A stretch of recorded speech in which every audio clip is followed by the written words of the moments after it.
শহরে বসে সব ধরনের গ্রামীণ খাবার এখন পাওয়া গেলেও এই ধরনের জিনিস কিন্তু পাওয়াটা খুবই মুশকিল, কারণ ভ্যানে অনেক সময় পাওয়া গেলেও ওইগুলো শক্ত সেদ্ধ হয় না, এরকম একটা ব্যাপার থাকে। তো শহরে বসে এই যে টবে চাষ করে এরকম ডাটা খাওয়া আসলে অনেকটা ভাগ্যের ব্যাপার।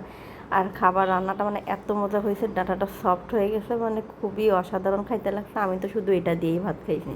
তো আসসালামু আলাইকুম, সবাই কেমন আছেন? তো আশা করি রেসিপিটা দেখবেন, তো সম্পূর্ণ ভিডিওটি দেখার অনুরোধ রইল।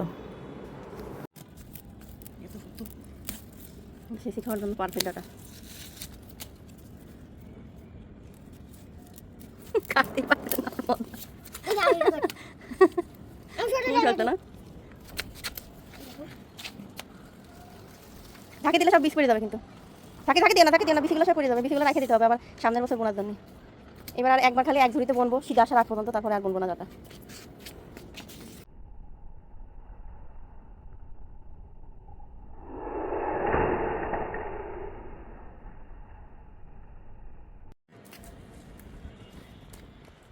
কি করছেন?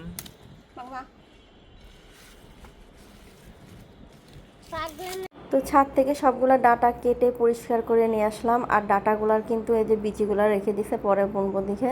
তো এই যে পাতা টাতাগুলো ছড়াই নিয়ে আসছি। আর পরিষ্কার বলতে কিন্তু ডাটাটা কিন্তু এখন আমাকে করতে হবে। আর এই ডাটার গায়ের যে লাল অংশগুলো এগুলো ভালো করে আশ্রয় আশ্রয় ফেলে দিতে হবে, তারপরে ডাটাটাকে মাঝখান বরাবর ফেলে নিতে হবে। তো এইটা করাটাই একটু কষ্ট, তাছাড়া রান্নাটা কিন্তু একদমই সহজ আর ইজি। আর এখন কিন্তু বর্তমান যুগে ব্লান্ডার আসার পর থেকে বাটাবাটির ঝামেলা একটু কমই হয়। তারপরে অনেক সময় চেষ্টা করি পাটায় বেটে নেওয়া, তো যখন একবারে সম্ভব হয়ে ওঠে না, দেরি হয়ে যায়, তখন ব্লান্ডারে ব্লান্ড করে নিই।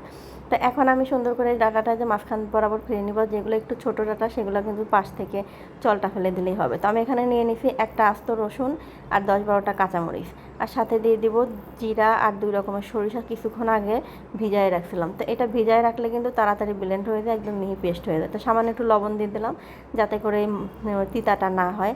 তো সরিষা আমি কয়েকবার মানে সবসময় খাই, সামান্য একটা তিতা পাই নাই।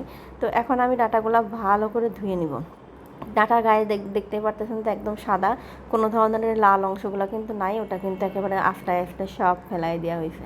তো এই ডাটাটা খেতে এতটা মজা, যারা খাইছেন তারা অবশ্যই কমেন্ট করে জানাবেন। আর আমি প্রত্যেক বছর বাড়ির থেকে নিয়ে আসি, তো এবার তিনবার ছাদের থেকে ডাটা তুলে খেলাম।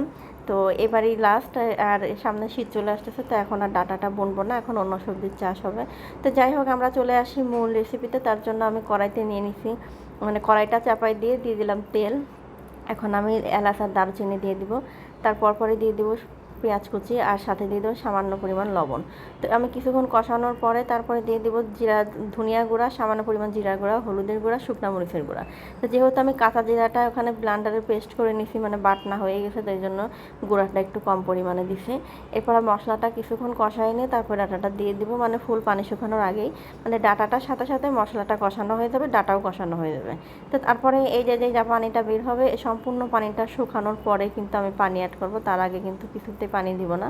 আর যে কোনো খাবারই যত ভালো করে কষানো যায় সেই খাবারের টেস্টটা কিন্তু ততই বাড়ে। তো এদিকে আমার কষাইতে কষাইতে ডাটাটা কিন্তু সেদ্ধ হয়ে গেছে। আর নর্মালি কিন্তু বাজার থেকে কেনা ডাটা এরকমভাবে নরম পাওয়াটা একটু টাফ হয়ে যায়। তো এখন আমি সুন্দর করে গরম পানি ঢেলে দিলাম, তো একেবারে ডাটা সমান সমান করে পানিটা ঢেলে দিচ্ছি। এখন উতলায় যাওয়ার পর পর্যন্ত অপেক্ষা করবো। তো এমনটা উতলায় গেছে, আমি একটু লবণ চেক করে নিচ্ছি, তো হালকা একটু লবণ লাগবে, তো আমি আগে চিনিটা দিয়ে চেক করে নিয়ে তারপর লবণটা দিয়ে দিলাম।